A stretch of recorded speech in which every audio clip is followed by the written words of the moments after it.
Hi, I'm Dr. Scott Luper, and I'm here today with Rebekah Humphrey, and we're talking about how to survive COVID.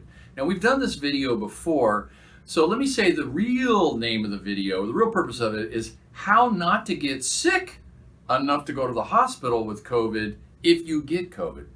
And Rebekah is recently recovered from COVID. So, Rebekah, why don't you tell us your story? What happened and how did it go? Well, my sister, who lives on the peninsula, had a medical emergency, so my parents had to go down there and help her, and they were unknowingly exposed to COVID while they were there, so then they brought it back. So it was somebody who had COVID but had no symptoms, right? They had no symptoms. I'm not sure that they ever had symptoms, but they had to get tested for some reason, and it found out that they had COVID, and so my parents are assuming that they got it from that. Certainly they got exposed. They were exposed. Yeah, they were exposed. And so they brought it back home, and then what happened? And then they gave it to all the family. And you have a big family. I have a very large family. Yes, a very large family. So, so we all a lot of cases of COVID happened. There were a lot of cases of COVID here in Fairbanks.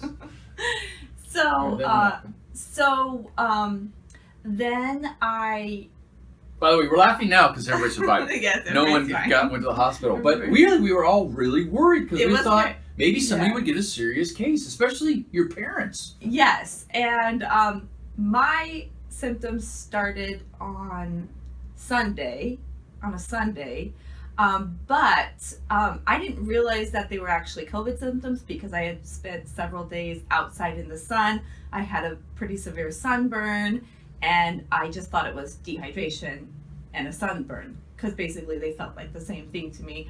I was tired. Obviously, I'd been in the sun, and that happened. So I was tired. My symptoms were tired, feeling slightly warm, and having a headache, which I just attributed to having a sunburn and dehydration.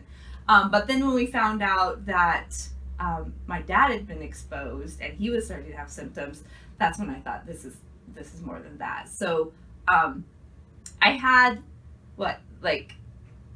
I didn't actually have a fever until 5 days in. I had very light symptoms for 5 days, and then I had 3 days of a fever, pretty severe body aches, and after those 3 days I just had very light, almost no symptoms.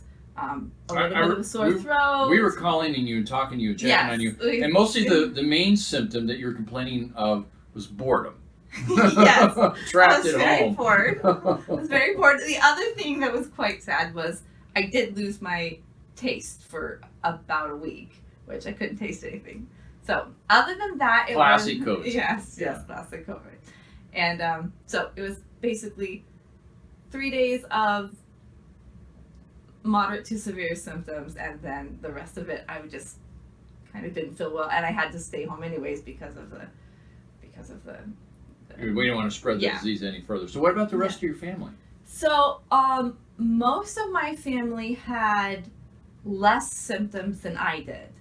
Some of them only had symptoms that they could tell were symptoms for a day, some 2 days. They hardly had any symptoms.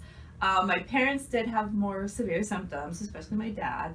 I mean, he's 70, so he did have a high fever for, I think it was 10 days of high fever, and pretty severe body aches. He was miserable. He was miserable. When I talked to him, he was absolutely miserable. He was miserable. And your mom kept giving him a fever reducer. She gave him Tylenol. She was trying to give him Tylenol, but he wouldn't take it. He was miserable. He wouldn't eat.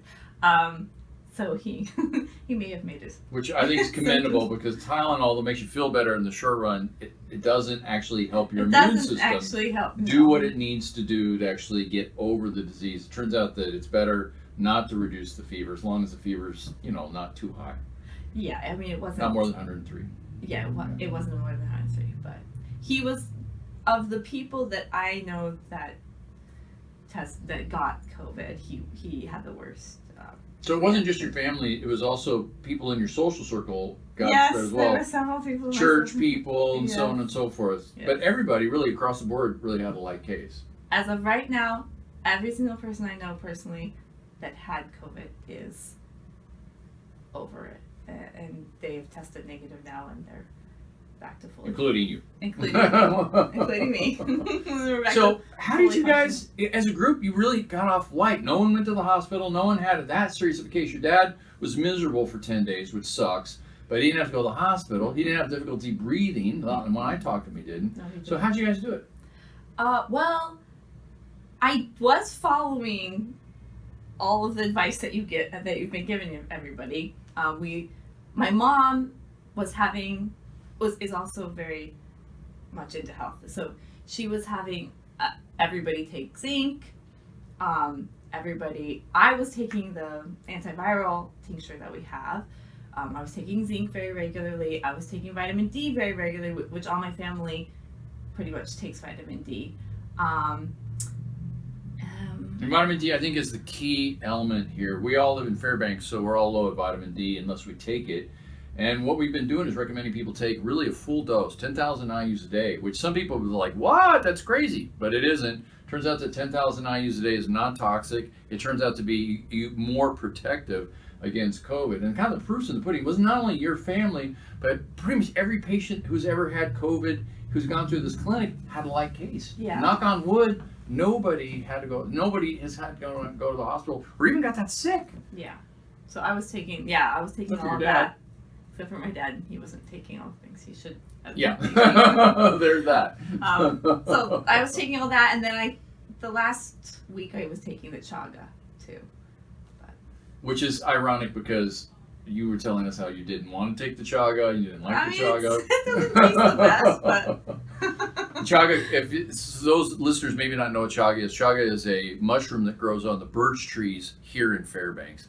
And we have a good friend who goes and collects it, as a team of people that collects it, processes it, basically manufactures it into a product, and then sells it across the United States. We get it from him, and it's really good stuff. So Arctic chaga is the stuff. Also, I was so bored and I wanted to get back to work as soon as possible that I was taking. Willing to do chaga, which tastes like dirt. Yes, I was very bored. Okay, so let me summarize and review. Really what I want every one of you listening to have a chance to survive this thing. If you get it, heaven forbid you won't, but if you do, I want to make sure you don't go to the hospital. So here's the list, but it's vitamin D here. I got right here in front of me. It's vitamin D, 10,000 IUs a day, zinc, 50 milligrams a day, fish oil, a tablespoon a day, do the liquid stuff as we recommend. Some kind of mushroom, there's a lot of mushroom stuff that's helpful. You can even eat mushrooms at the grocery store, but chaga is the stuff that we're recommending, and I recommend you do 3 cups a day. You make it like tea, just drink 3 doses a day. And then also melatonin, 20 milligrams a day. Sounds like a lot, but melatonin really regulates the immune system and makes it less likely for you to have the cytokine storm, which will put you in the hospital. The other 3 things are common sense, but I want to mention them anyways. Your chances of surviving COVID go up if you exercise, because your blood flows better and your oxygen levels stay high. If you sleep well at night, and that's going to be a lot easier with 20 milligrams of melatonin in your system every day.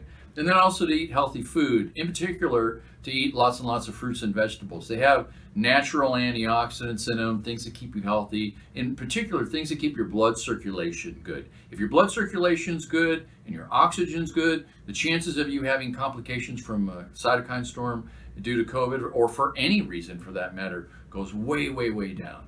So again, it's common sense. I almost think that everybody knows this stuff already, but I know not everybody does. And people are still dying of this. So we're doing what we can to get the word out. Tell your friends and neighbors. Survive COVID. So this has been Dr. Scott Luper with Rebekah Humphrey. Thank you for listening. We want you guys to stay safe, stay healthy, stay in touch.